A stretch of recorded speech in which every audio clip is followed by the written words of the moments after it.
여러분 안녕하십니까? 포항 MBC 뉴스데스크입니다.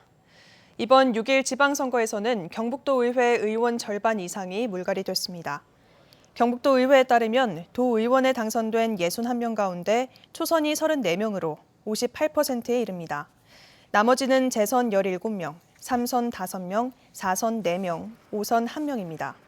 지방선거가 끝남에 따라 경북도 의회 차기 의장과 부의장 등 의장단 선거전도 시작됩니다.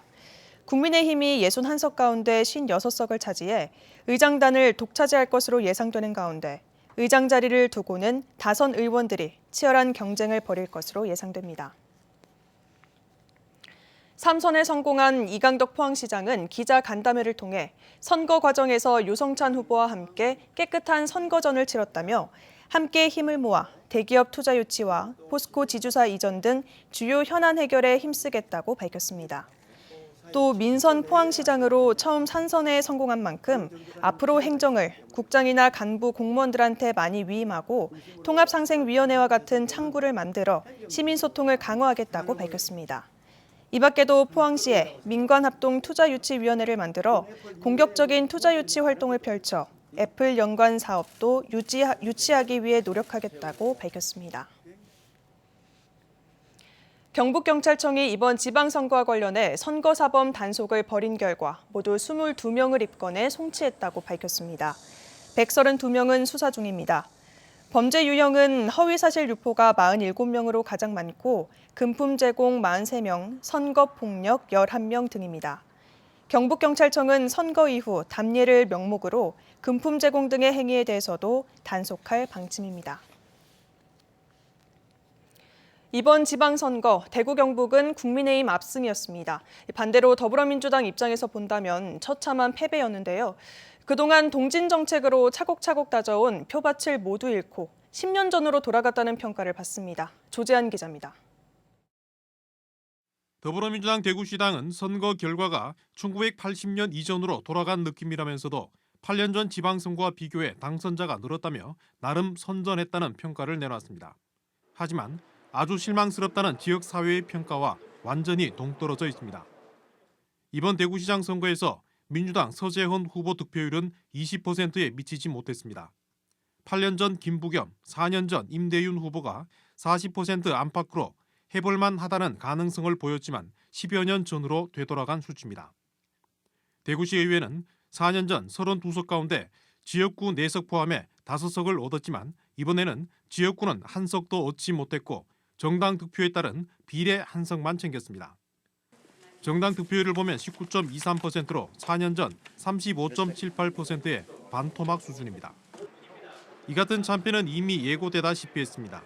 대구에서 정통 민주당 후보로 처음으로 국회의원에 당선됐던 김부겸 전 총리와 지난해까지 대구경제부시장을 지낸 홍일학 전 의원 등 4년 전 선거를 이끌었던 비중감 있는 인물들이 이번에는 전혀 보이지 않았습니다. 8개 구군 단체장 선거에는 극심한 인물난으로 단 4명의 후보밖에 내지 못했습니다. 최소 2인 이상 선거구로 당선 가능성이 큰 귀초의원 역시 공천 과정의 공정성 시비로 현역 의원 탈당이 잇따르는 등 내홍을 겪으며 경쟁력을 잃었습니다. 결국 당선자는 4년 전 지방선거의 절반 수준에 그쳤습니다. 지금부터 차근차근 기초 다시 설계하고 콘크리트 다시 치고 철근 다시 엮어서 이제 4년 뒤 다시 8년 뒤 다시 민주당이 시민들에게 인정받을 수 있도록. 민주당은 오랜 시간 동진 정책으로 대구 경북 표밭을 다져왔지만 석 달 전 대선 패배 영향에 이어 지방선거에는 후보조차 제대로 내지 못하는 등 부실한 대비로 다시 험지 중에 험지로 돌아갔습니다. MBC 뉴스 조재한입니다. 준하경 경주시장이 당선 첫 행보로 가뭄 현장을 방문해 가뭄 대비 상황을 점검했습니다. 준하경 시장은 경주 서학지구 가뭄 현장을 찾아 긴급 농업용수 공급을 위해 예비비 16억 원을 투입하고 장기적인 가뭄에 대비한 비상용수원과 관정 개발을 주문했습니다. 올 1월부터 5월 말까지 경주 지역 강우량은 102.9mm로 평년의 40%에 그쳤고 이에 따라 덕동호는 55%, 보문호 39%, 서면 심곡지 50%, 안강 하곡지 63% 등 저조한 저수율을 보이고 있습니다. 동국대학교 경주병원에서 지난달 31일 치료 중이던 60대 여성 환자가 창문으로 뛰어내려 숨지는 사고가 발생했습니다. 병원에 따르면 환자는 의식이 혼미하고 환각이나 환청이 들리는 선망 증상이 나타나 보호자 동의에 따라 양손을 침대에 결박한 채 중환자실에서 치료를 받던 중 스스로 결박을 풀고 3층 창문을 열고 뛰어내렸습니다. CCTV를 확인한 유족들은 환자가 결박을 푸는 3분여 동안 간호사들이 환자 동태를 인지하지 못했다며 환자 관리 소홀에 항의하고 있습니다. 병원 측은 경찰 조사가 진행 중에 있어 책임 여부를 말할 단계는 아니지만 재발 방지를 위한 시설 개선을 하겠다고 밝혔습니다. 지난 3월 동국제강 포항공장 야적장에서 30대 하청 노동자가 숨진 사고와 관련해 고용노동부는 중대재해처벌법을 적용해 수사하고 있다고 밝혔습니다.